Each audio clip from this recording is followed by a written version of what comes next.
Today's hand history analysis focuses on a squeezed pot between the small blind and the hijack. Hero is dealt ace king. We have a 6 max, 100 big blind deep hand history. Hero has the ace of diamonds and the king of spades. The hijack, who is our villain in this hand, opens to 2 big blinds. The cutoff calls and the button folds. Hero in the small blind goes for the squeeze play and 3-bets to 14.25 big blinds. Big blind folds, the hijack calls, and the cutoff folds. Our flop at a pot size of 31.5 big blinds comes down ace of spades, king of diamonds, queen of diamonds. Small blind, our hero, bets about 1/10 of the pot for 3.15 big blinds, and the hijack calls. The turn is the ace of clubs, giving hero a full house. He bets half the pot, and the hijack calls. River brings the 3 of clubs, and small blind goes for the thematic all in, betting 63.7 big blinds, and our hijack in the hand folds. So this hand serves as a window into the nuances of strategic play at equilibrium, particularly in squeezed pots, where the ranges are much tighter than in some other pots. We'll take a look at preflop now. Here we have the preflop 100 big blind standard bunching simulation for 6 max. This is freely available on the Zenith Poker website, which you can sign up for in the link in the description below. Here the hijack opens to a variety of sizes, but most commonly for this 2 big blind open size, and to a lesser degree got a 2.25 open size as well, and a bit of 2.5. We can take a look at a few different open sizes and the squeeze response. But first off, we'll take a look at the main line. Hijack opening to 2 big blinds. Hijack opens a total range of around 23% against the 2 big blind open.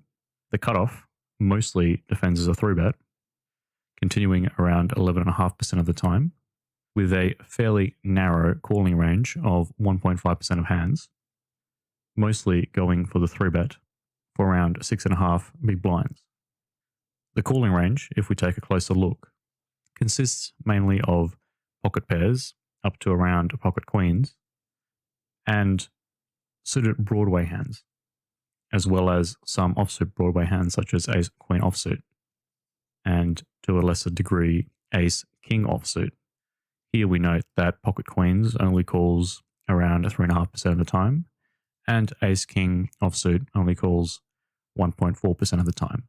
This is to assist in defending against the squeeze play. Once hijack does call, the button in the hand will have a fairly narrow calling range as well, heavily focused in the lower and middling pocket pairs up to around pocket tens, and also calls some suited Broadway hands such as king jack suited or queen 10 suited. The button does squeeze all of their pocket jacks, ace king, a lot of their ace queen suited, king queen suited, and other suited Broadway hands at very high frequencies. In the hand as played, the button folds, and now we can take a look at hero's range in the small blind. Playing out of the small blind against this small open size, the small blind only needs to call 1.5 big blinds to see the hand, with only the big blind behind who might squeeze. The small blind's raising range, quite narrow, focusing around pocket jacks through aces and ace king for value, with strong semi-bluffs such as ace queen offsuit, ace queen suited, king queen, both suited, and hands such as ace jack, king 10, queen jack suited, jack 10 suited. These large Broadway hands much prefer to play in a heads-up pot with a lower stack-to-pot ratio, than to play in a multi-way pot with a deeper stacked pot ratio. In contrast, these pocket pairs, pocket 2s through pocket 10s, with good pot odds, can call and play the multi-way pot somewhat set mining and hoping to take it down either by bluffing or ideally by flopping a set. As we can see, the squeezing range is quite narrow.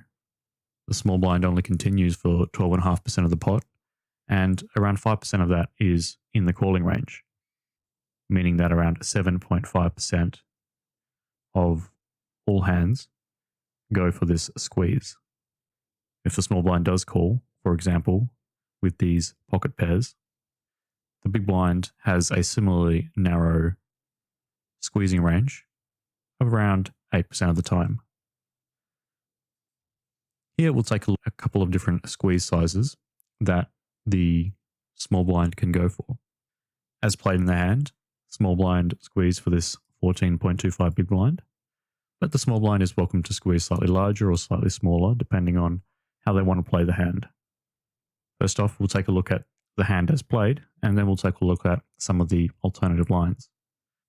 14.25, the big blind in the hand against the squeeze.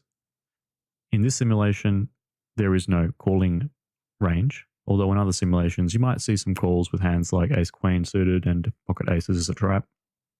But here we can see that queens, kings, and ace-king go for this all-in, and pocket aces goes for a smaller size, essentially a click raise. Once the big blind folds, we have the hijack's continuing strategy. Hijack continues mostly as a 4-bet, and for a small size as that. The calling range is fairly narrow, focusing mostly on ace-queen suited, and some other strong hands such as pocket jacks, pocket queens, ace-king offsuit, and the trapped pocket aces. Notice that pocket kings never goes for the call, and neither does ace-king suited. Both these hands go for a small 4-bet at very high frequencies. Pocket queens and ace-king combine together in the jamming range, making it difficult for the remaining players to continue, particularly the small blind. Once the hijack does decide to call, the cutoff has very little equity in the calling range. There is some raises with ace-king and queens. However, if we note that these hands are very low frequencies in the range to begin with, so this raising frequency only ends up being around 2%. The calling range is more focused on hands like pocket jacks, which makes up the bulk of the range EV, and some other hands at low frequencies, namely these pocket pairs. Pocket 2s, 3s, and 4s are taken at low frequency in the calling range to begin with in the cutoff, and so these hands will always call. Notice if we look at the weighted mode, there's fairly low frequencies of these to begin with, so they make a small amount of calling EV. Compared to hands like pocket 5s, 6s, and 7s, which when we're trying to balance the post-flop range, if we were to call these all the time, we would have too much of these hands in the range. Let's say, for example, the hijack were to fold. The cutoff continues a bit like this, mostly for a call, defending hands like the ace-jack, king-queen suited, ace-queen offsuit. But the bulk of the calling range is focused around this pocket jacks as the main driver for the expected value in the calling range. Of course, there's also pocket queens and ace-king offsuit at low frequencies. The remaining hands are essentially indifferent, being used as defensive hands, going post-flop to bulk out the range and allow for some more diverse play out of the cutoff. Let's go back and take a look at some of the other lines that the small blind could take, namely the other squeeze sizes and the response from the remaining players. If the small blind squeezes slightly smaller, say to, for example, this 12.5 big blinds, we can see that the big blind themselves continues slightly more often. Of course, the bulk of the range is still pocket queens through aces, ace-king, and ace-queen suited, but we have some additional hands at slightly higher frequencies, such as the pocket jacks, king-9 suited, ace-5 suited being thrown in there as bluffs. When the big blind folds, the hijack continuing range is fairly similar to previously, except now we note that pocket aces is never going for the trap. The stack pot ratio being slightly smaller means that hands like the ace, king, queens, jacks, and ace, queen suited, making up the bulk of the range, works fairly well as the defense. Hijack folds. The cutoff once again continues with fairly similar range construction. In contrast, say for example the small blind was to squeeze larger, this 16 big blinds, the big blind themselves narrows the range, more frequently going all in. The big blind calls. The big blind folds. The hijack's range is also significantly narrowed. Mostly these lower pocket pairs, the indifferent hands in the previous line, have folded out. There's slightly more flats out of the pocket aces, but the range is still focused around this ace-queen suited. The hijack folds. The cutoff even begins to fold pocket jacks at some frequency, and the remaining hands, pocket queens and ace-king offsuit, which make up a very small percentage of the range, will be the main drivers in the expected value in the calling range. The hijack was to call. The cutoff very rarely goes for the overcall, with hands like pocket jacks, queens, ace, king, and some of the lower pocket pairs being used to bulk up the range a little bit. Notice instead, queens and ace, king go for a very high frequency squeeze 4-bet. Facing a jam, these hands which went for that squeeze, snap call. But if called, these hands have very low EV, trying to essentially hit that set. Let's take a look at some alternatives. Say, for example, if hijack were to open slightly bigger. The hijack opens larger. The cutoff has a slightly different range construction, more focused on calling the high Broadway hands and letting go more of these lower pocket pairs. For the cutoff calls, button similarly slightly tightens the squeezing range, focused more on having some calls with the larger suited broadways. Small blind folds slightly more. Notice now that these pocket pairs facing the bigger open size doesn't have the correct pot odds to continue as a call, and so a lot of these hands are indifferent. Squeezing range looks fairly similar, but the squeezing sizes increase slightly. The defense against the squeeze range is going to look fairly similar. Small blind goes for this squeeze. Big blind defends, fairly similar to how we've looked at previously. Now the hijack facing slightly bigger squeezes similarly defends ace-queen suited and pocket jacks, mostly in the calling range, and has some other hands. And has some other hands like pocket queens, ace-king offsuit, and trapped aces in the calling range as well at lower frequencies. The hijack folds, cutoff defends this sort of range. Pocket jacks, pocket queens, ace-king, ace-queen suited. These hands don't make up a large portion of the range, so the main driver in the expected value is going to be this pocket jacks, pocket queens, and ace-queen, and ace-king at low frequencies. So we note that with the similar line, the ranges that continue are fairly similar as well. Of course, the overall frequencies are going to be slightly different, and the post-flop stack to pot ratio being slightly different causes the post-flop strategy to change as well. Let's now take a look at the flop. Ace of spades, king of diamonds, queen of diamonds. Here for the small blind is bet basically 100% of the time. There's a range of bet sizes, but mostly going between 20% and 50% of the pot. Fairly rarely will they go 10% and 75%. One thing to note is that there's a significant equity edge for the small blind, 62.4%. And if we compare the two ranges here in this equity graph, there's plenty of reasonably strong hands which have hit the flop, such as the one pairs with the ace, the king, and the queen. But in contrast, the hijack has plenty of underpairs, which are called preflop. However, there is a small amount of trapped aces, the pocket queens in the hijack range, as well as hands like ace king and ace queen at low frequencies. Note that ace queen, which makes up a fairly large chunk of the preflop calling range, is now towards the middle of the hijack's range. Here in the green we have the hijack, and in the blue we have the small blind. Comparing the two, got some straights here with the jack 10 suited and some sets with the pocket aces through pocket queens, which come through at 3.6 and 14.5% frequencies respectively. However, the hijack doesn't have any of the jack 10 suited and has far fewer sets, only totaling 7.5%. The two-pair density is roughly the same, however, there is a slight edge towards small blind, namely because of that ace-king.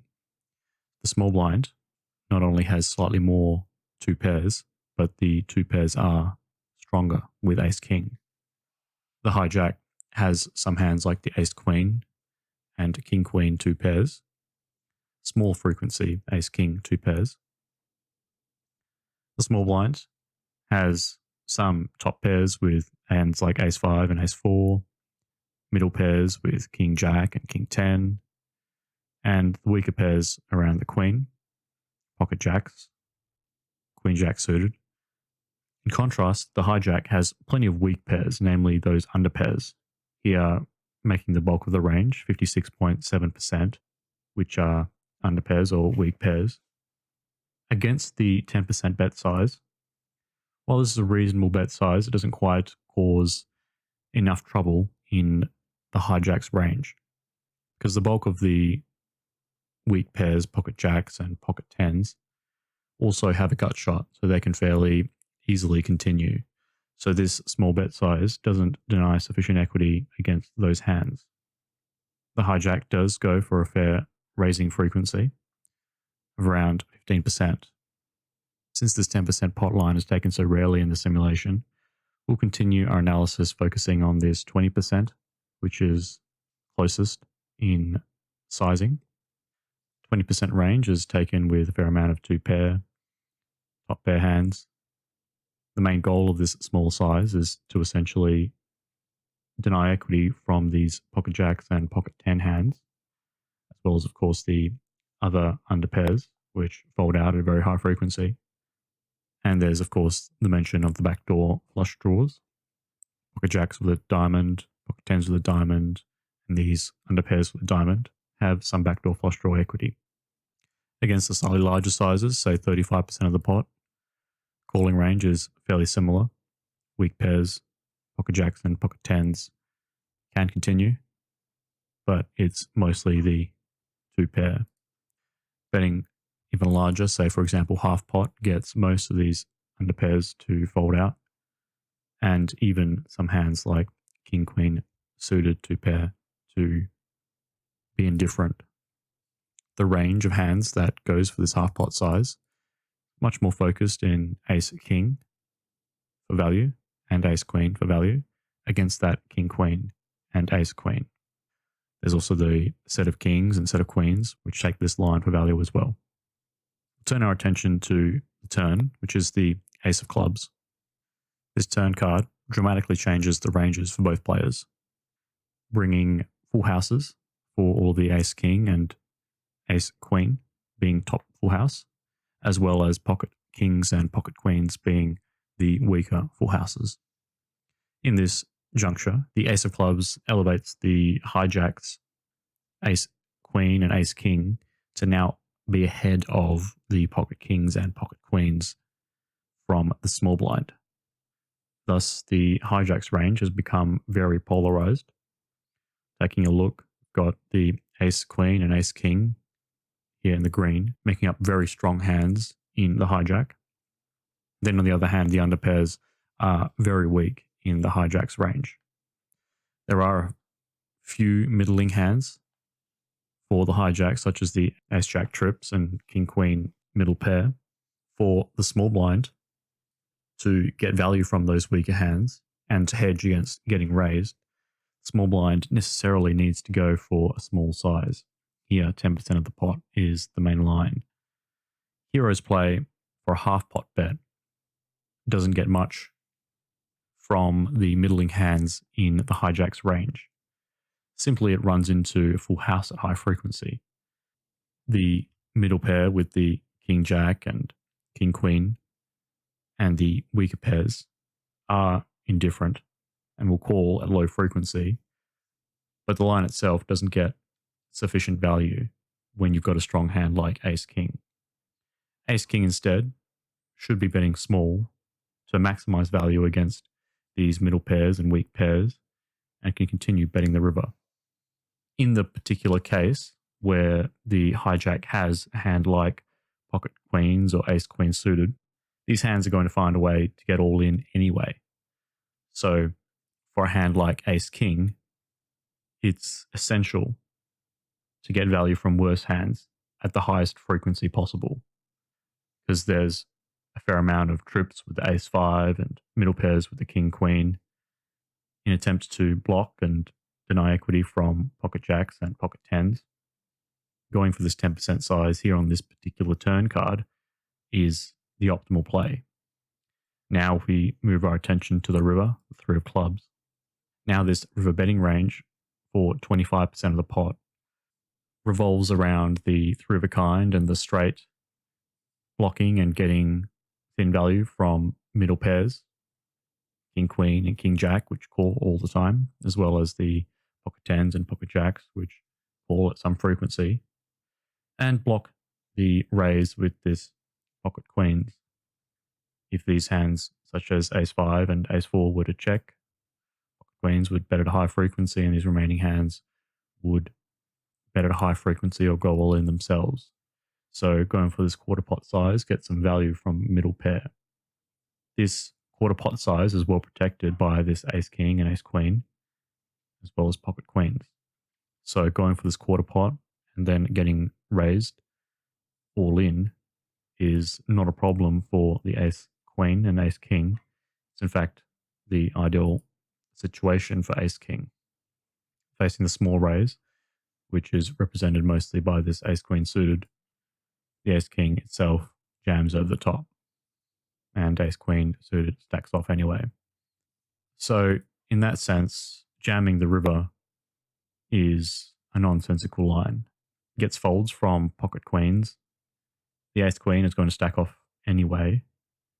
So you end up losing a lot of value from weaker hands such as the king queen, pocket jacks, pocket 10s, pocket queens when you've got the ace king. It does not in any sense maximize value against weaker hands.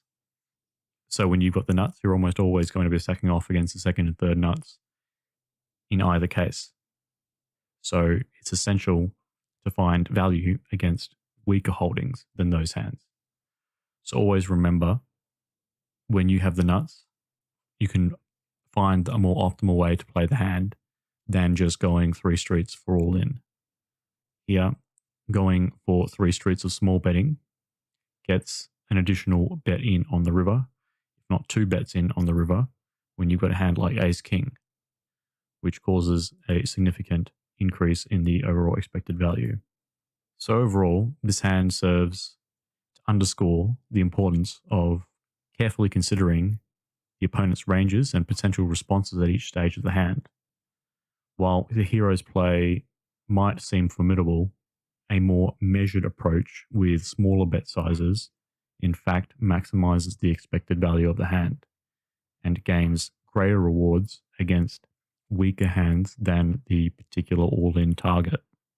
Simply blasting off into a polar range is, in poker terms, nonsensical.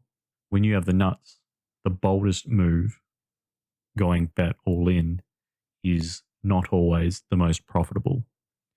And in fact, in most situations, is not the most profitable. So I hope you learned something from this hand analysis. Remember that you can get the free pre-flop ranges from the Zenith Poker website simply by signing up. And you can subscribe to this channel to get more videos like this.